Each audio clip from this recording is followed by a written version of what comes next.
तो पहले ही पेज पर रामलला विराजमान हुए और उसके बाद विकास का खाका। लेकिन उससे पहले अजीत हमारे साथ मौजूद है। अजीत, सबसे पहले तो ये बताइए कि इस बुकलेट की क्या खासियत है, किस लिए तैयार की गई है ये बुकलेट?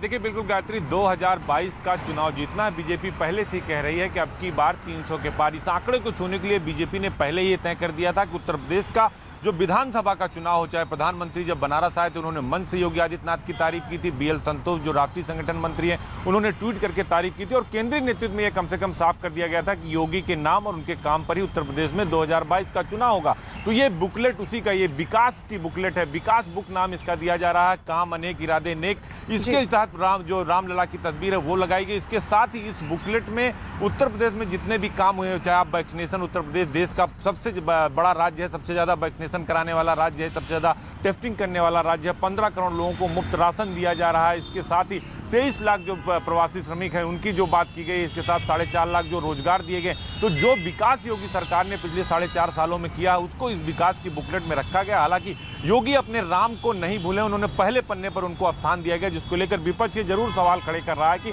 आखिर बीजेपी को राम की जरूरत अभी भी क्या आन पड़ी है, क्यों आशीर्वाद यात्रा निकाल रहे हैं। लेकिन बीजेपी का सीधे तौर पर गायत्री यही कहना कि भगवान राम में उनकी आस्था थी, आगे भी है, मंदिर बन रहा और इससे अच्छा कोई चित्र नहीं हो सकता था उनकी विकास बुकलेट में कि भगवान राम का सबसे पहले आशीर्वाद लिया जाए। तो कहीं ना कहीं विकास के नाम पर उत्तर प्रदेश में योगी के नाम पर ही 2022 का विधानसभा चुनाव होने हैं। 6 से 8 महीने बाकी हैं, लेकिन बीजेपी ने उसकी तैयारी शुरू कर दी। आप दिल्ली में देखिए लगातार बैठकें चलें, उत्तर प्रदेश में लगातार बैठकों का दौर है। 31 और 1 तारीख को देश के गृह मंत्री अमित शाह लखनऊ आ रहे हैं, मिर्जापुर जा रहे हैं, जहां विंध्यवासिनी कॉरिडोर का भी वो शिलान्यास करेंगे। फोरेंसिक जो विश्वविद्यालय है उसका उद्घाटन करेंगे लखनऊ में। तो बीजेपी एक कदम आगे चलती है और लगातार बीजेपी का नेतृत्व कहता है कि हम लगातार 5 साल चुनाव लड़ते हैं। तो इस विकास की बुकलेट के माध्यम से अब उत्तर प्रदेश में बीजेपी का एक तरह से कहिए तो गायत्री चुनाव का आगाज हो गया। हालांकि विपक्ष इस पर जरूर सवाल खड़े कर रहा है कि बिल्कुल सवाल खड़े करेगा। लौटेंगे अजीत आपके पास, लौटेंगे आपके पास। उत्तर प्रदेश विधानसभा चुनाव को देखते हुए बीजेपी ने पिछड़े वर्ग को लामबंद करने के लिए एक प्लान भी तैयार किया है। न्यूज 18 के यतेंद्र शर्मा की खबर के मुताबिक बीजेपी इस प्लान के तहत विश्वकर्मा महासम्मेलन करेगी, जिसमें देश भर से पिछड़ी जातियों से जुड़े लोग शामिल होंगे। 17 सितंबर को दिल्ली के रामलीला मैदान में यह महासम्मेलन आयोजित होगा। खबर यह मिल रही है कि जिसमें प्रधानमंत्री नरेंद्र मोदी भी शिरकत कर सकते हैं। इस सम्मेलन के जरिए पार्टी पिछड़ी जातियों को साधने की कवायद तेज करेगी। और इसी सिलसिले में यूपी बीजेपी के अध्यक्ष स्वतंत्र देव सिंह ने हरियाणा से सांसद रामचंद्र जांगड़ा से मुलाकात की, जिन्हें पिछड़े वर्ग के बड़े चेहरे के तौर पर जाना जाता है, जो 31 जुलाई और 1 अगस्त को पश्चिमी यूपी के कई जिलों में सभाएं कर विश्वकर्मा महासम्मेलन के लिए निमंत्रण देंगे। विक्रांत, ये पूरी योजना पिछड़े वर्ग को लुभाने की क्या है बीजेपी की? देखिए, लुभाने की जहां तक बात है, बीजेपी का ये मानना है कि ओबीसी जो जातियां हैं उसका एक बड़ा वर्ग उसके साथ है। जिस समय प्रधानमंत्री नरेंद्र मोदी 2014 के चुनावी मैदान में प्रधानमंत्री पद के दावेदार बन के सामने आए थे, उसी समय से आप देखिए कि तमाम जो चुनाव हुए हैं, चाहे उत्तर प्रदेश के विधानसभा चुनाव हो, उसके बाद के 2017 के या फिर 2019 का चुनाव हो, ओबीसी जातियों ने बड़े पैमाने पर प्रधानमंत्री नरेंद्र मोदी के नाम पर उन्हें वोट दिए। तो उसी कवायद में, उसी क्षेत्र में, क्योंकि हर समाज के प्रतिनिधि होना चाहिए, विश्वकर्मा सम्मेलन किया जा रहा है। और इसमें बीजेपी को उम्मीद है कि क्योंकि इस बार उत्तर प्रदेश और जो बाकी भी राज्यों से जो मंत्री बनाए गए हैं, इस बार के मंत्रिमंडल विस्तार में जो केंद्रीय मंत्रिमंडल विस्तार हुआ, उसमें अन्य पिछड़ी जातियों के वर्ग को एक बड़ा प्रतिनिधित्व दिया गया है। तो किसी भी समाज के लिए बहुत सम्मान की बात होती है। पार्टी को ये लगता है कि ये बात उन तक, उनके लोगों तक पहुंचनी चाहिए और इसी कारण ये सम्मेलन किया जा रहा है कि उस समाज से जुड़े लोगों उसमें आए और बैकवर्ड क्लास के जब लोग उस सम्मेलन में आए तो उन्हें ये जानकारी रहे कि किस तरीके से केंद्र सरकार की नीतियां, राज्य सरकार की नीतियां उनके समाज के लोगों को आगे बढ़ा रही है। अजीत, उत्तर प्रदेश विधानसभा चुनावों के मद्देनजर अब ये पिछड़ी जातियों को अपनी तरफ करने के लिए, अपनी तरफ खींचने के लिए बीजेपी की ये योजना, ये रणनीति कितनी महत्वपूर्ण और विरोधियों में तो खलबली होगी, खासकर समाजवादी पार्टी में? देखिए बिल्कुल गायत्री, ये बहुत ही महत्वपूर्ण है क्योंकि बीजेपी इस बात को समझती है कि 3% 6% से काम नहीं चलेगा, उसे 42 से 53% वोट चाहिए। और जिसमें एमसीबी सिर्फ पिछड़े नहीं, मोस्ट बैकवर्ड जो जातियां हैं उसको बीजेपी हमेशा साथती रही है। 2014 में देखिए, 2017 में देखिए, 2019 का लोकसभा चुनाव, उसमें ये जो वोट थे वो बीजेपी के साथ थे और जिसका परिणाम सबके सामने है कि भारी बहुमत से बीजेपी जीती।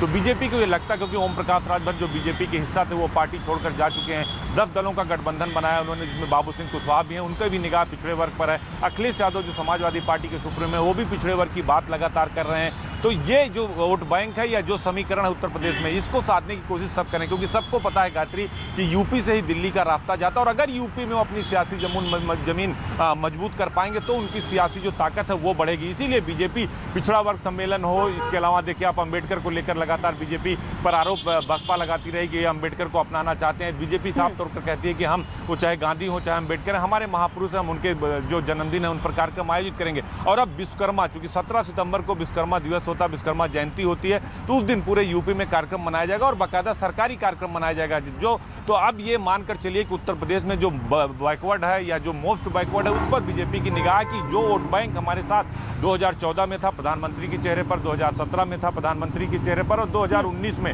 योगी और मोदी दोनों के चेहरे पर उत्तर प्रदेश में कम से कम था, तो वो कम से कम उनके पास बना रहे, वो वोट कहीं बिखराव ना हो। तो ये कोशिश उत्तर प्रदेश की बीजेपी की तरफ से, उत्तर प्रदेश की सरकार की तरफ से, इसीलिए लगातार वो, चाहे आप पिछड़ा वर्ग विभाग हो, अनिल राजभर को, जब ओम प्रकाश राजभर को बीजेपी ने अपने निकाला था, मंत्री पद से बर्खास्त किया था, तो अनिल राजभर को कैबिनेट मंत्री बनाया, जो शिवपुर वाराणसी प्रधानमंत्री की संसदीय क्षेत्र से आते हैं और विधायक हैं, उनको कैबिनेट मंत्री बनाया गया था। केशव मौर्य वो भी पिछड़ी जाति से आते हैं, तो ऐसे चेहरों का इस्तेमाल किया जा रहा। स्वतंत्र देव सिंह, चलिए बिल्कुल शुक्रिया अजीत हमारे साथ जुड़ने के लिए। विक्रांत आपका भी बहुत बहुत शुक्रिया हमारे साथ जुड़ने के लिए।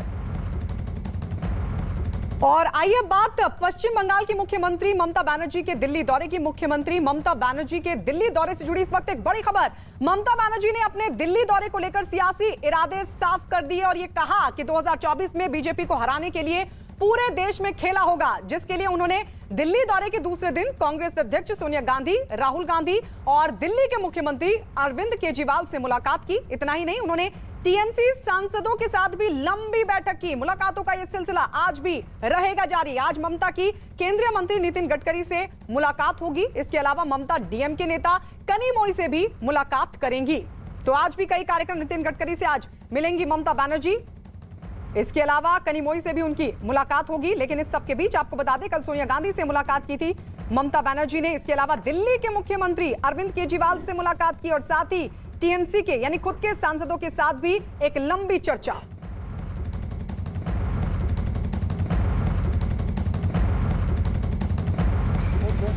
ममता बनर्जी की दिल्ली यात्रा पर हमारे साथ बात करने के लिए तृणमूल कांग्रेस की वरिष्ठ नेता और सांसद शताब्दी रॉय जी। मैम, किस तरीके से इस यात्रा को देखती हैं, क्योंकि बीजेपी कह रही है कि सक्सेसफुल नहीं होगी?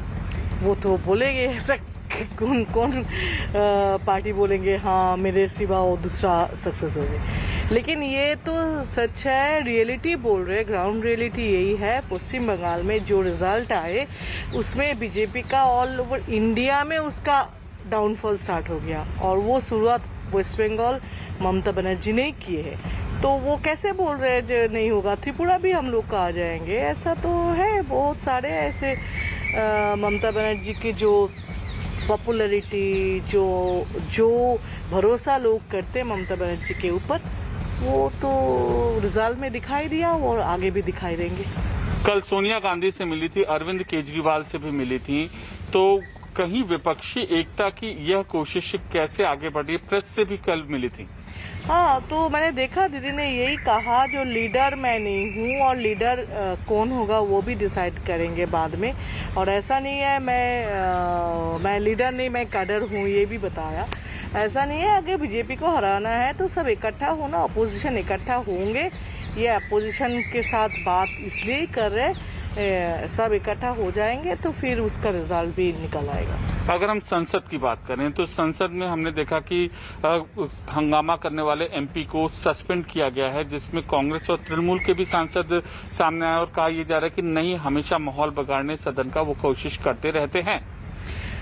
बात नहीं सुनेंगे सरकार। अगर 333 ऐसा कुछ उनका फिगर है जिसको लेके वो एरोगेंसी दिखाते हैं और बोलते हैं नहीं जो भी चाहे कर लेंगे, ऐसा तो होता नहीं है। अपोजिशन के भी इक्वली रिस्पेक्ट देना है, अपोजिशन से डिस्कस करना है। पेगासस लेके हम लोग इतना बात कर रहे, वो लोग डिस्कस नहीं करेंगे, बता दिया नहीं करेंगे। ऐसा कैसे हो सकते? सरकार का ये अगर वो लोग किया नहीं, वो भी बता सकते हैं आके जे नहीं हम लोग किया नहीं, प्रूफ करो। तो हम लोग जब प्रूफ कर रहे किया है तो फिर वो क्यों डर रहे? उनको तो आगे आना है ना। मैम, बीजेपी के सांसद हैं निशिकांत दुबे, वह आरोप लगा रहे हैं कि आपकी सांसद महिया मित्रा ने बिहारी गुंडा कह के उनको संबोधित किया। पता नहीं मुझे, वो मुझे पता नहीं। अगर हो सकते हैं वैसे कभी कभी कोई कुछ बोल देते हैं, लेकिन महुआ ये बताया कि नहीं, मुझे पता नहीं। एक अंतिम सवाल, एक कमेटी भी बनाने पर लोकसभा में विचार किया जा रहा है या इस दिशा में आगे बढ़ रहे हैं कि सांसदों के आचरण को देखेगी और हंगामा करने वाले सांसदों पर नजर रखी जाएगी? वो बना दे, क्या उसके कुछ प्रॉब्लम है नहीं, बना दे। लेकिन सरकार के ऊपर भी एक ये होना चाहिए, ऐसे एक टीम जिसमें सरकार को बोले हाँ ये करना है। जैसे क्यों अपोजिशन तो हमेशा ऐसा नहीं करते, कोई कुछ इशू पे, किसान इशू इतना दिन से चल रहे उसमें कुछ नहीं, पेगासस इतना इम्पोर्टेंट इशू है उसमें कुछ नहीं। अगर जो सांसद हल्ला मचा रहे हाउस में, उसके लिए अगर कोई रूल होगा तो सरकार के लिए भी रूल्स होना चाहिए।